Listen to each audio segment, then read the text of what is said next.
Bismillahirrahmanirrahim. Assalamualaikum warahmatullahi wabarakatuh. Pembahasan yang diamanahkan kepada saya untuk kita bahas adalah kitab Al-Adabil Mufrad. Al-Adabil Mufrad ini adalah satu kitab yang penting yang ditulis oleh Amirul Mukminin fil Hadits Al-Imam Al-Bukhari rahimahullah tabaraka wa ta'ala. Terhadap permasalahan yang dibahas di dalam kitab ini, yaitu masalah al-adab al-islami, yaitu adab Islam yang secara disendirikan oleh Imam Al-Bukhari. Ada dua hal yang ingin kita sampaikan. Yang pertama tentang kitab Al-Adab al-Mufrad ini adalah hadis-hadis Rasulullah SAW yang berkaitan dengan adab seorang muslim atau akhlak seorang muslim. Al-Imam Syafi'i rahimahullah wa ta'ala ketika menjelaskan tentang kedudukan sunnah Rasul sallallahu alaihi wasallam, beliau mengutip satu firman Allah Subhanahu wa ta'ala dalam surah Al-Baqarah ayat 129. Jadi ketika Imam Syafi'i rahimahullah menjelaskan tentang kedudukan sunnah, yang sunnah itu sama maknanya dengan hadis secara bahasa, meskipun sunnah itu lebih umum dari hadis. Sunnah lebih umum dari hadis. Kalau hadis itu lebih cenderung kepada perkataan Rasul sallallahu alaihi wasallam, sabda beliau sallallahu alaihi wasallam.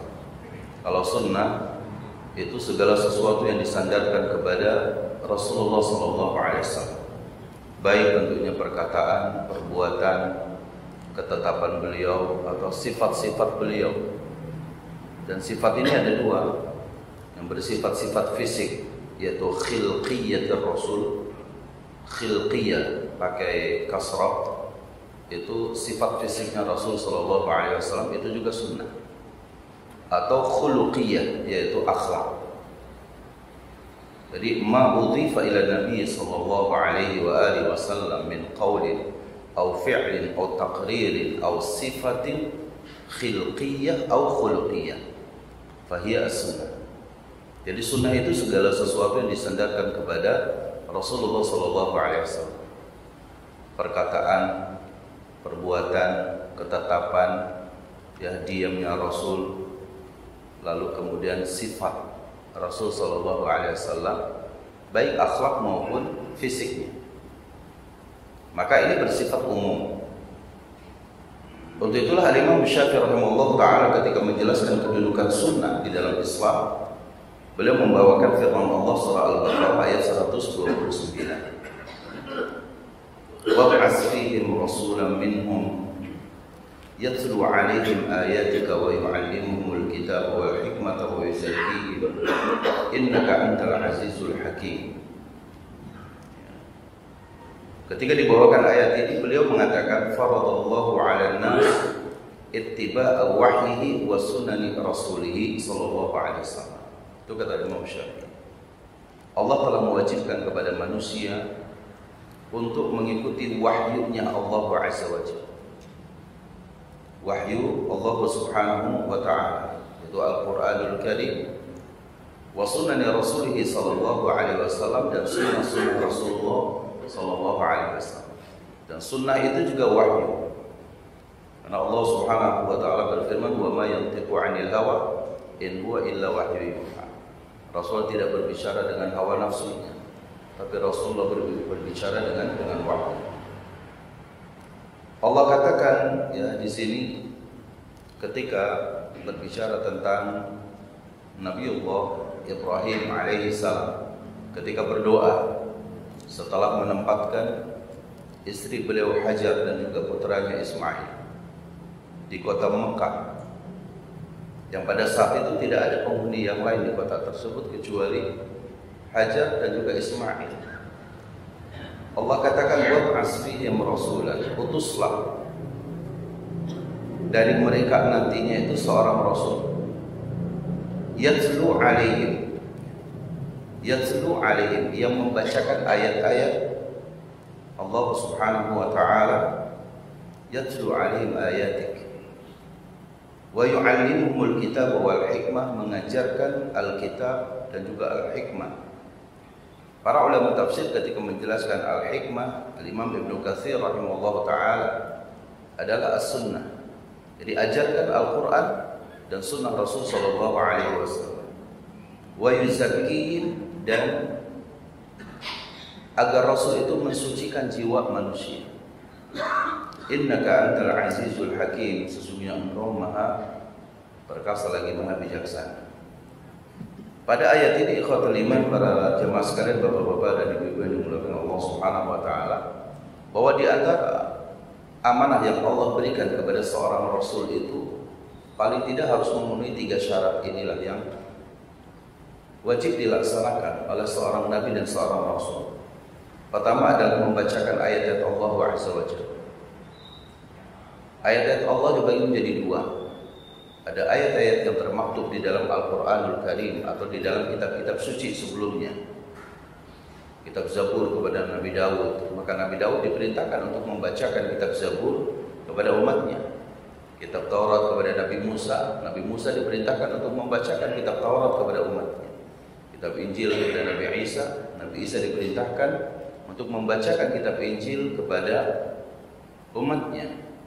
Rasul kita yang mulia sallallahu alaihi wasallam, yang pada beliau diturunkan Al-Quranul Karim, kalamullah, diperintahkan oleh Allah Azza wa Jalla untuk membacakan Al-Quranul Karim. Dan Rasulullah sallallahu alaihi wasallam, setiap kali satu ayat itu turun kepada beliau, maka langsung beliau sampaikan kepada siapa saja yang ada di hadapannya. Apakah dia itu muslim atau bukan muslim, disampaikan. Amana man amana wa kafara man kafar. Ada yang beriman dengan ayat-ayat tersebut, ada yang mengkufurinya. Itulah dakwah. Ya, itulah dakwah yang dilakukan oleh baginda Rasul sallallahu alaihi wasallam. Ketika turun firman Allah, wa anzir asyiratakal aqrabin, berikanlah peringatan kepada keluargamu ya Muhammad, keluarga yang dekat. Rasul sallallahu alaihi wasallam mengumpulkan keluarganya dari Bani Abdul Muthalib, dari Bani Hashim, ya, dari Bani Abdi Manaf, kumpul semua. Lalu Rasul sallallahu alaihi wasallam menyampaikan kepada mereka, aku telah turun kepada aku, kata Rasulullah, firman Allah Subhanahu wa taala yang mengajak kalian agar kalian beribadah kepada Allah Subhanahu wa taala saja dan meninggalkan Tuhan-Tuhan selain Allah Azza wa Jalla.